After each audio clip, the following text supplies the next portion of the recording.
that are working with sports. I'll start with a bit of background about our company. Then I'll talk broadly about the opportunities there are in sports for optimization. And then we'll dive into a particular problem in optimization in sports, which is sports scheduling, which is the most well-known optimization problem in sports. And we will finish off with with a case study about one of our first clients, and it's quite an interesting client. It's the Brazilian Soccer Federation. So our company was founded in 1996, so it's almost 30 years old, and it has originally worked with youth sports organizations, mainly soccer. And that's why the company was originally called Got Soccer, and we have now made the transition to Got Sport and also GotPro. So Got Sport is the division that just deals with sports in general. GotPro is the division that works with professional leagues. So we have about 4.2 million players that are registered in our system, but it doesn't stop there. We have about 10 years ago, where I wasn't part of the company, looked into possibilities to diversify and go into different fields. One option was to go international, so not just focus on the United States. And the other option was to go into professional sports. And what has happened is that we actually went both directions, and we're now working with 60 professional sports leagues all around the world. Like I already said, it's not just soccer anymore. We have some basketball leagues, some lacrosse leagues, rugby, cricket. So some pretty strange sports, some of which I have barely known before. And 4 years ago, we decided to switch to Gurobi. We have used other software before, and we haven't regretted this change at all. Personally, I've been working with optimization for a very long time. I saw this morning the timeline where it showed that Gurobi was founded in 2008. And my first contact with Gurobi was actually in 2010. So it's been interesting to see the progress that the company has made and generally what has happened in this optimization space. Here you just see that we are a global company. It's just a few of our clients, but we are present on every continent. Some of the biggest ones that you probably know are the French League, Liga and Ligue 2. Then there's the Brazilian Federation, which we will talk about later. Major League Soccer, which was the original reason why we started working with professional leagues. And we do have a lot of business in Australia. We do pretty much every sport that is in Australia. So we do cricket, we do soccer, we do netball. So Australia has been a big success. We don't have a person working there yet, but at some point we might. There's a lot of different things that can be optimized in sports. As I said, normally you're thinking about match scheduling, but it's really a lot more than that. For youth leagues, they usually have thousands of teams. So one thing that can be optimized is the grouping and seeding of those teams. So which ones will play against each other. There is referee scheduling and umpire scheduling, which is closely related to a workforce management problem, and is also a workforce management problem where you have to take into account traveling, which makes it quite difficult. There's pricing. So we also have a ticketing platform, and with that, there came some pricing projects. And then there's also seat assignments in stadiums that has started during COVID. Was just a one-off project where we were approached to optimize seats and try to get as many people into the stadium while respecting the social distancing rules. And then the main thing that I will talk about, match scheduling. You can divide this in professional sports and youth sports. Sounds like it should be the same problem, but it's actually very difficult. Different youth sports usually have a lot of teams. So it's in the United States, we have leagues with thousands of teams or tournaments with thousands of teams. Professional leagues are very different. They usually have a lower number of teams, like maybe 20 is what you have usually in Europe. And yeah, even though they are very different, they're both quite difficult problems. And I'll talk more about the professional scheduling problem now. So let's first define what we want to talk about. Here, something got missed. It should say N teams. So we'll talk about the round robin scheduling problem. That's what it's usually called in the literature. And very simply, a round robin tournament is a tournament with an even number of teams, which we will call N. It can, of course, be uneven, but it makes it easier to explain if we just assume it's even. There is N minus 1 match days, and every team plays every opponent exactly once. So to make this maybe easier to understand, assume you have a league with 10 teams.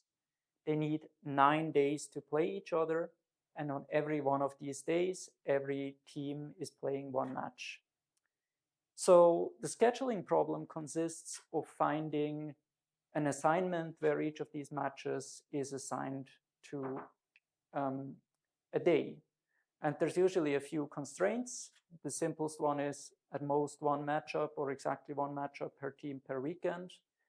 And another one that is very common is that half of the matches should be home matches and the other half should be away matches. And there's a lot more, and we will get to that shortly. But before that, I just want to show you this little exercise. Until now, you might find, well, sports scheduling is really easy. Why do we need optimization? But you can consider this very simple problem with a league of 6 teams and 5 days.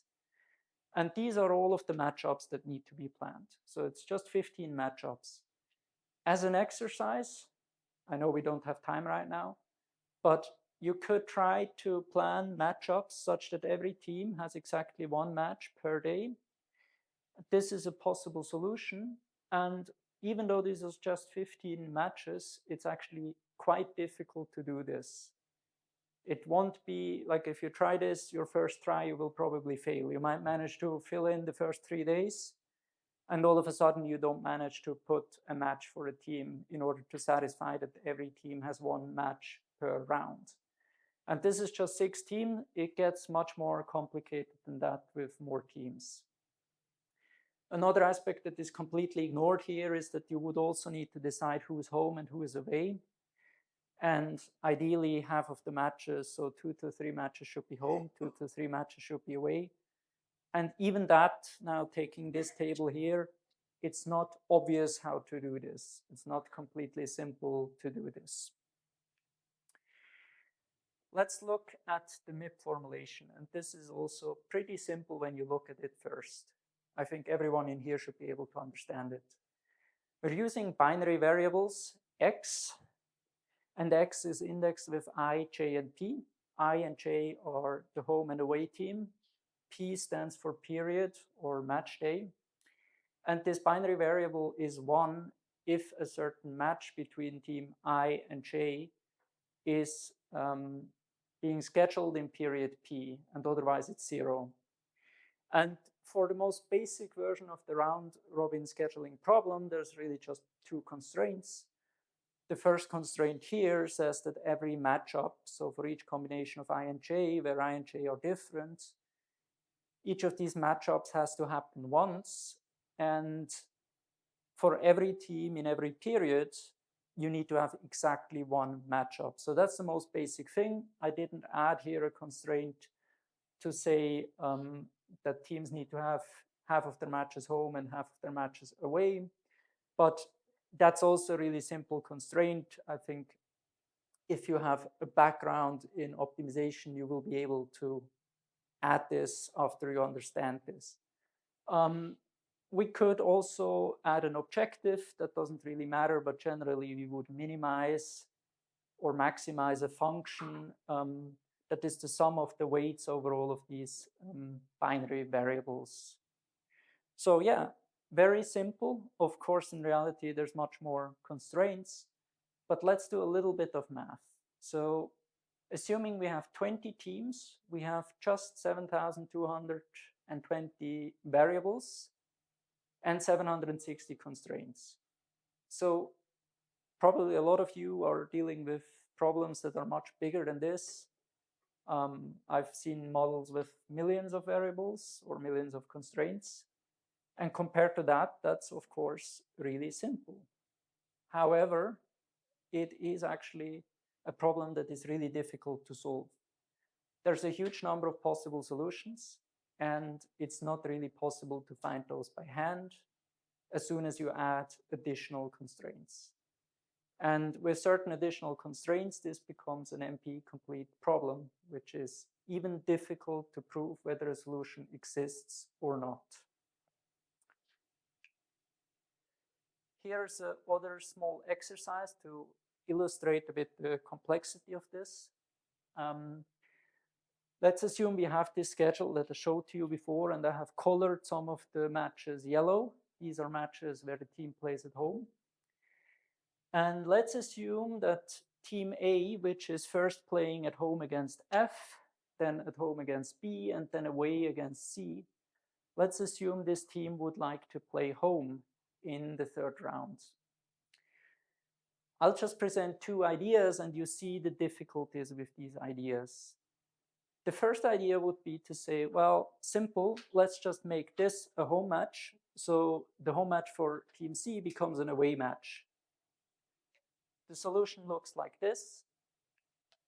And on one hand, you have now an imbalance between the number of home matches. So A has 4 home matches, while C has, okay, for C it's still okay, but 4 home matches for A would already be quite problematic. But you have another problem. You have now 4 consecutive home games, which if you are a soccer fan, you know this is not something that they would want to have.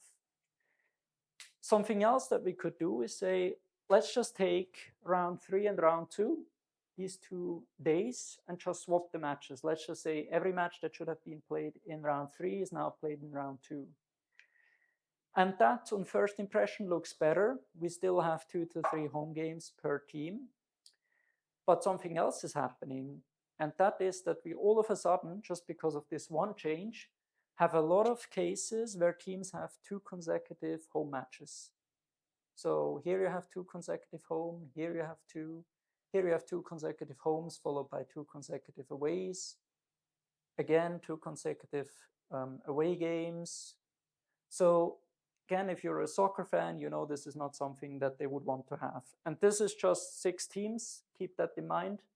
If you have 20 teams, which is a more reasonable size for a league, these kind of things gets very complicated. So I hope this kind of shows you how complicated it can be to do this and that it isn't really doable by hand. So you couldn't start with a template and just start moving things around.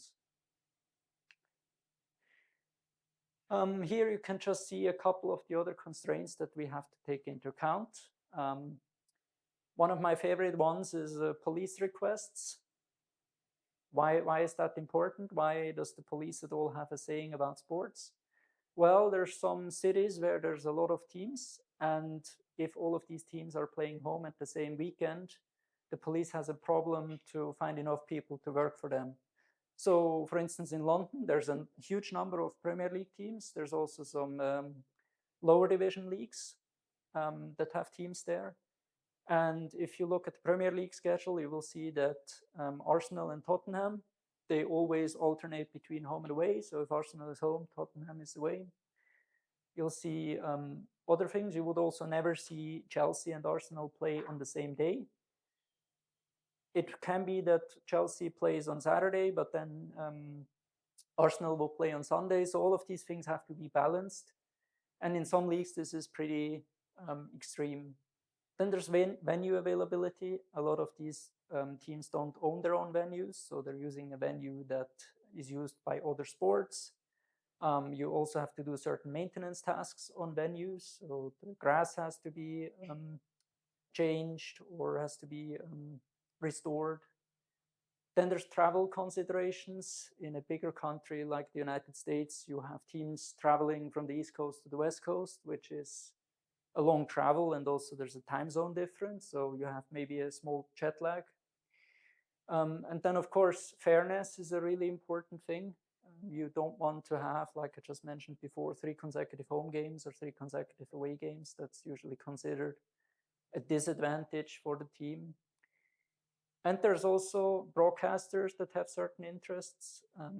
Some of the leagues we deal with, they have millions in revenue, some even billions in revenue from broadcasters. So of course they have a saying. They might request certain matches, or they want to make sure that they have enough good games to broadcast on every weekend. And you can probably imagine that it isn't just that all of this can be satisfied. A lot of times there's things that are contradicting each other. So a fairness constraint might contradict a venue availability constraint. So a big part of our work is actually explaining to the client what doesn't work. Usually when we start working on a problem, it's infeasible. So we run it, we don't get the solution. So the next task is to find out, why doesn't it work? Which constraints do we have to relax? Can we find a small set of constraints where somehow it makes sense why not all of them can be satisfied at once? So we've tried a couple of different things, a couple of different technologies, but MIP solvers seem to be the most reliable choice for this. It's easy and low effort to adjust constraints. If you compare it to local search or so, it's quite a lot of effort sometimes to change a constraint. Your implementation might not be efficient anymore. Solution quality is generally quite high, and we're also able to tell how close you are to an optimal solution, which is a big advantage. And it can also be easily combined with other techniques such as local search. So you can build a local search heuristic around a MIP problem. Yeah, and then again, conflicting constraints can be found easily. That's a huge benefit. For me, probably the biggest benefit of MIP solvers. I'll skip over this slide because I'll talk a little bit more about this in the CBF case study. So let's go straight to that. CBF stands for Brazilian Soccer Federation. They have multiple leagues underneath them. We do 4 of their leagues, but the biggest one is the so-called Serie A. So that's where you have all of the big, well-known Brazilian teams in. It consists of 20 teams, and it is a so-called double round robin tournament. So it isn't a tournament where they just play each opponent once, but they actually play them twice, usually one time at home at one opponent, and the next matchup with the same opponent will be away. Unlike some other leagues that we work with, there's relatively few restrictions from teams. So there's not really that many things where stadiums aren't available. There's not so many constraints that come directly from the teams. But there's a really big focus on fairness, and this is what makes this very difficult to do. Aspects of fairness is the home-away pattern. So they want to minimize as much as possible consecutive home games, which I abbreviate with HH, or 2 away games in a row. And it isn't just about minimizing this, they also want to balance it. So they wouldn't like if one team has 5 consecutive home games and another team has none of these. So that would be a worse schedule than where everyone has 5 consecutive homes. There's absolutely no tolerance for cases where a team has 4 home matches in 5 match days, or 4 away matches in 5 match days, which would be home, home, away, home, home. And also spacing out matches against strong teams is very important to them. In addition to this, there's a couple of broadcasting constraints. They have some derbies, which they call clásicos, and they want to spread them out as much as possible. So they wouldn't want that 2 or 3 derbies are on the same day. There's some travel concerns. Those aren't as big as in other leagues, but it does play a certain role. So they wouldn't want the team to go and visit the same state multiple times in a row. And another constraint which makes things quite difficult is that they want to balance out the home matches across all teams across the midweek dates. So they have a few matches that have to be played on Wednesdays. Let's say it would be 5 of those Wednesdays that are match dates, and they would like to have half of those matches home matches and the other half away matches. That's because Wednesdays aren't as popular, you can't make as much money with your visitors, and it's also matches that get a little bit less coverage on TV. So they want to balance this out.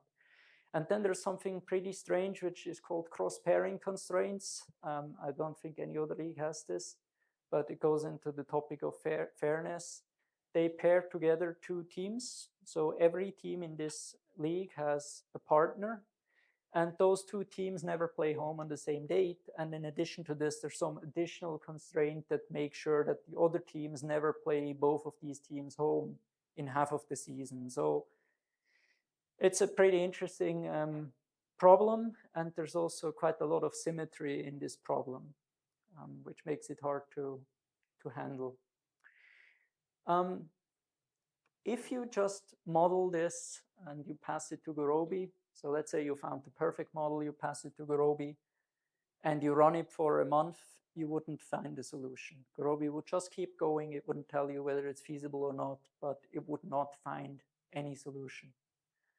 A slightly better way to model this, something we found out over time, is to relax some of the hard constraints. So we take some of the hard constraints, we turn them into soft constraints with a high penalty, and that's something that Gurobi can usually handle better, and it might actually end up at the solution that satisfies all of those softened hard constraints. An example for this is consecutive home games. So if I model 3 consecutive home games as a hard constraint, that's really difficult to solve for Gurobi, even with a smaller league. But if I just say, okay, we allow 3 consecutive home games, but we will add a penalty to the objective function if this happens, and we let this run, then it will actually find a solution. The first solution will have cases of 3 consecutive homes, but then the solution improves. And at some point, you have a solution where none of these violations appear. Even with this approach, we still wouldn't have a very good solution after 30 days. So we need something a little bit better. Leagues do have a need for solutions to be found faster. We need solutions within hours instead of within weeks. It isn't so important for the leagues usually to have the perfect solution. So we're not in a business where 0.5% better solution makes a difference to the client. So we're always trying to find a trade-off between a good solution and a solution that can be found quickly. And a reason for that, I guess, is also that with this kind of problem, it's always hard to capture all of the requirements. And a lot of times, the client ends up going with a solution that doesn't have the best score the way we have defined the score. And now you could say, well, then you haven't defined the score well, and that's probably true. But it is a multi-objective optimization problem. There's a lot of different stakeholders. And it's hard to value which interest is the most important. So even if you ask the client, you won't really get a good answer to this kind of question. So for the Brazilian league, we are going with a decomposition approach. And if you're interested in this, there's some literature about this that introduces 2 basic approaches. One, so the book that I always refer to is by Dirk Briskhorn. It's a book only about scheduling, sports scheduling. And he defines 2 different types of approaches. Of course, there's much more than this, but this is where we started, or this is where the ideas came from. The first approach he calls first schedule the matchups and then decide on who is home for each matchup. So that's kind of what you saw before. We first generate the set of matchups, we arrange them, and then we color them with the yellow color to decide who is home and who is away. Another approach is kind of the reverse of that. So instead of scheduling matchups, we first do the colors in the grid. So we first say, okay, this team is going to be home, then it's away, then it's home. And once we have that, we add that as additional constraints to the solver and try to find a solution with this. This Briskhorn refers to as first home away pattern, then schedule. And that's basically, so the second approach is basically what we're using for the Brazilian league. Now, it's a lot more complicated than this. The problem is that not every coloring, not every home away pattern can be used to generate a feasible schedule. In fact, it's only a really tiny fraction. And it's a big question what the characteristics of a feasible home away pattern is. In fact, that's another MP complete problem. So the big challenge really is how do we find home away patterns where it's possible to generate the schedule with this. You might laugh, but one of my first approaches was enumeration. So I was just generating sequences of home away pattern. And in fact, this kind of worked. I had a very small fraction of home away patterns that worked, but I did find some that worked. In the meantime, we actually solved this problem with a MIP as well. We've also done some experiments with constraint programming. And I can't give you all the details because that will give away one of our biggest secrets, but it's a very interesting MIP that we have built. And the MIP generates solutions that aren't guaranteed to result in a feasible schedule, but we can increase our chances of getting feasible schedules. And it varies from, I'd say, maybe 50% to 1 or 2%, depending on how many complicated constraints there are. But it's a huge improvement over enumeration, and we can already take into account some of the requests that the teams have or that the broadcasters have to build those home away patterns. So yeah, I'm running out of time. There's not really much more to say. Optimization makes a huge impact in sports.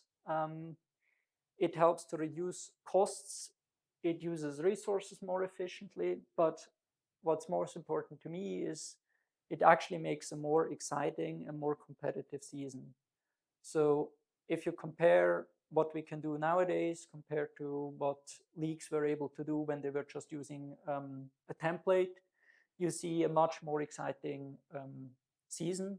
You have more derbies, or you have a better spread of the interesting games, and that was something that wasn't possible without optimization. And the technology keeps improving. Our algorithms are getting better, but we also feel the effects of Gurobi getting better. So from year to year, I think we can deliver a little bit better schedules. And the goal is always to make people, you can never satisfy everyone, but the goal is to make everyone a little bit less unhappy than last year. That's it. Thank you for your attention.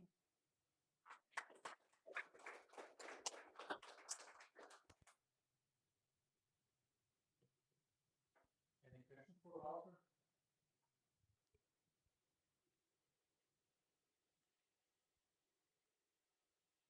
Yes. This home away pattern, it means that you put some constraints into this first phase. Mm-hmm. And how do you decide what constraints put into first? How to it really depends split, on the you league. know, the problem? So, like I said, for the Brazilian league, one of the most important things is to minimize the number of times a team plays 2 consecutive home games or 2 consecutive aways. So that's like a key constraint for this phase. You don't even want to consider home away patterns where a team is playing home, home, home. And then in addition, there are some things like the pairing constraints where we already know team A always has to play home when team B is away. Then there's maybe some stadium availability. We already know team C isn't available to play at home in week 2. So all of these things go into the MIP that is used to generate the home away patterns. Okay, and have you tried this approach to other problems? Like it sounds very interesting, you know, to split the problem into 2 parts and then solve the first Oh one. yes, you're absolutely right. It's really drastic, and it's a bit surprising that it works this well, but it does actually work surprisingly well. The issue is you won't find a solution if you don't do it like this. There's not that many other alternatives. I didn't touch on other approaches that we could use to find schedules. There are some, but for this kind of problem where the home away pattern is so important, this is in my opinion, the only way to go. For other leagues where it's also difficult to find solutions, what we often do is some kind of local search. So we start with a suboptimal solution. We fix some of the matches in some random or not so random manner, and we re-optimize the rest. So we make the problem smaller and we iterate over it. But if you want to have a good home away pattern for every team, this kind of approach doesn't work very well. Thank you.